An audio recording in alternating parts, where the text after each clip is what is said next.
CBN e a Tecnologia, com Gilberto Sudré.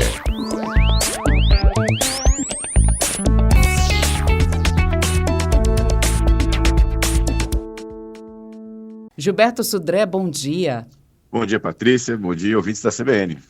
Então, estamos em época de férias, muita gente gosta de passear, pegar o telefone, tirar foto, filmar, buscar endereços no Google, ou seja, o celular é sempre muito requisitado nessa época do ano. E tem gente que não consegue nem manter uma bateria inteira durante o dia, tem que recarregar 2, 3 vezes ao dia. O que isso diz pra gente, Gilberto? Exatamente, Patrícia.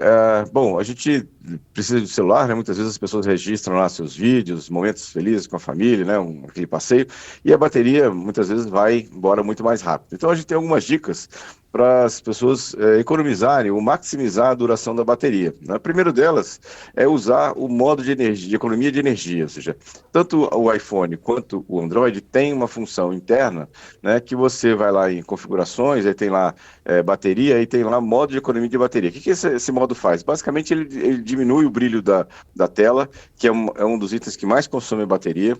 Ele retira de execução, aplicativos estão rodando, né, em background lá dentro do celular para que ele não consuma essa quantidade toda de energia, né, e aí consegue fazer essa economia. É uma questão interessante, ou seja, e isso com certeza vai aumentar a durabilidade, a autonomia da bateria para isso, né? Outra questão é habilitar a chamada bateria adaptativa, né, que é uma função que tem no Android que faz... Ele aprende, né? Ou seja, essa função aprende quais aplicativos e padrões de uso que o usuário tem e prioriza energia para os aplicativos que ele mais usa, né? Limitando recursos para aplicativos que ele menos usa ou que ele raramente abre. Com isso, o telefone funciona de forma mais eficiente e economiza bateria também nessa situação. E aí também a configuração, a ativação, né, da bateria adaptável ou adaptativa entrar em configurações, bateria, e aí tem lá uma opção para você ligar que é a bateria adaptável, né, para isso, né? Uma outra dica muito legal que economiza a bateria é alternar para o tema escuro. O tema escuro, ou seja, principalmente para as telas que são OLED e AMOLED, tanto para o Android quanto para o iOS, né, eles têm uma característica que o ponto que está preto, ele não consome energia, porque ele está basicamente apagado, né, nesse caso. O que que tem algum tipo de luz, né, seja branco ou de outra cor, ele está gerando energia. Quando você muda para o tema escuro, basicamente você reduz o consumo de energia da tela, né, porque ele só vai acender naqueles pixels que estão em branco ou então em uma outra cor para isso. Então essa é uma questão interessante que vai realmente fazer uma diferença.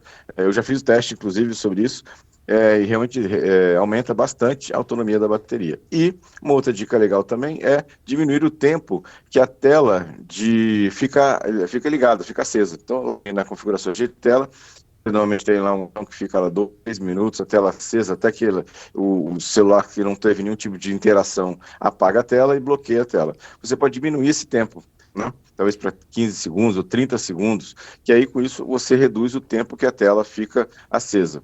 Como eu falei, a iluminação da tela é um dos itens que mais consome energia, né, nesse caso, né? Outra dúvida legal, pode falar. Veio uma pergunta a respeito disso, porque muita gente reclama depois de um tempo que a tela está meio queimada, meio marcada com alguma coisa, uma tela que ficou muito tempo aberta. Essa luz excessiva, esse tempo excessivo de tela acesa, provoca algum estrago na tela, alguma marca? Olha só, provoca, mas isso basicamente nos telefones mais antigos. As telas mais novas, né, para você ter algum tipo de, a gente chama de sombra, né, que fica aquela sombra do que estava aceso antes, né, por muito tempo lá, isso está cada vez mais raro, porque as telas melhoraram de qualidade, né, e com isso você não tem mais aquele efeito sombra que fica aquela imagem, né, meio que velada, né, na tela, porque ele ficou aceso muito tempo com o mesmo número ou a mesma figura, né, exibida na tela. Então,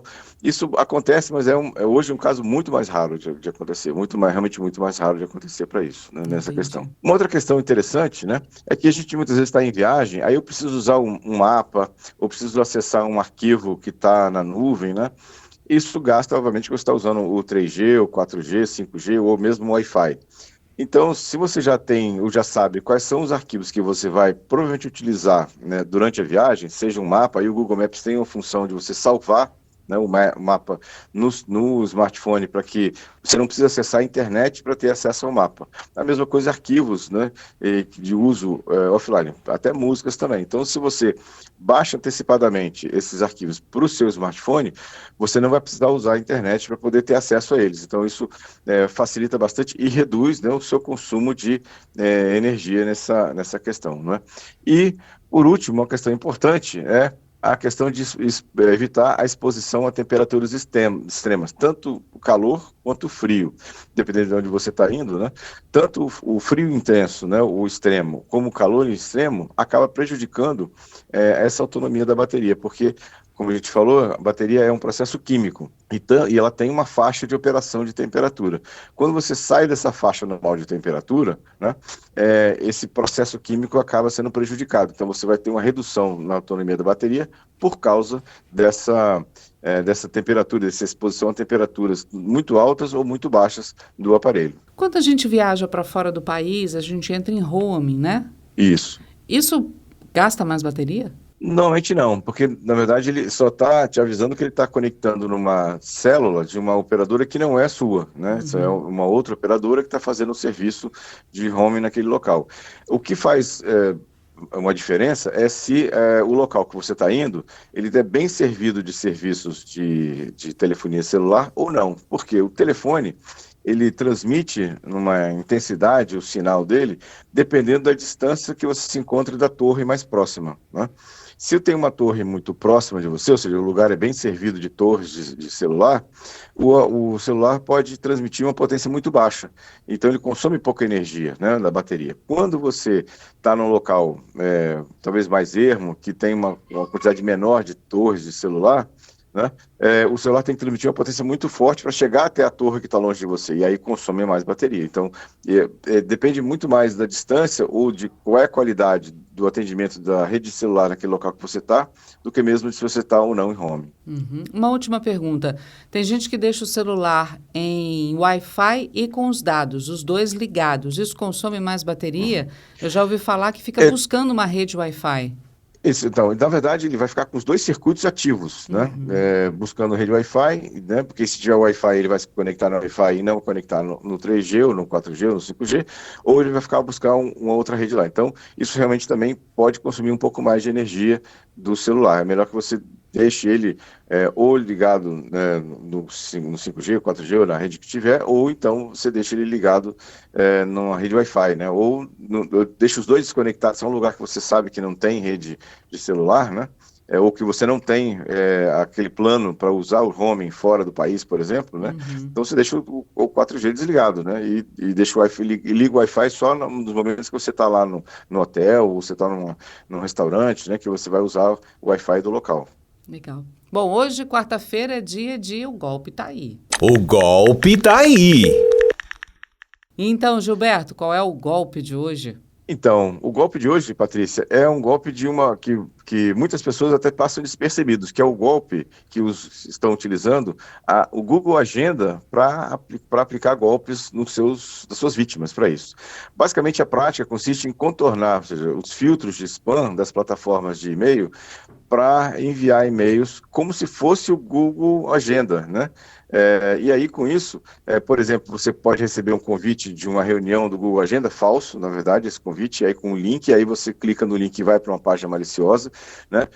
Ou você recebe, né, uma notificação de uma agenda nova, de uma reunião nova em algum local, e para você aceitar ou não. E quando você clica, na verdade, é um link para uma página maliciosa também. Por que os golpistas fazem isso? Porque normalmente é comum você receber uma notificação, né, um convite para uma reunião ou para uma videoconferência, né, para isso. Isso normalmente passa pelos filtros de spam. O filtro de spam acha que aquilo é de verdade, aquilo é verdadeiro, e aí vai deixar chegar a sua caixa de entrada e você acha que aquilo ali é um e-mail verdadeiro e clica no link. Então, muito cuidado com esses e-mails que você recebe de convite de reunião ou convite de algum tipo de agenda. Verifique se realmente aquela pessoa que enviou é aquela pessoa que você tem um relacionamento e se você realmente estava esperando aquele convite para aquela reunião, porque pode ser um golpe. Tá certo. Gilberto, obrigada mais uma vez, viu, por estar conosco nesta quarta-feira e até sexta. Obrigado, Patrícia, obrigado aos ouvintes pela audiência e até sexta-feira com mais tecnologia. Obrigada. Tchau, tchau.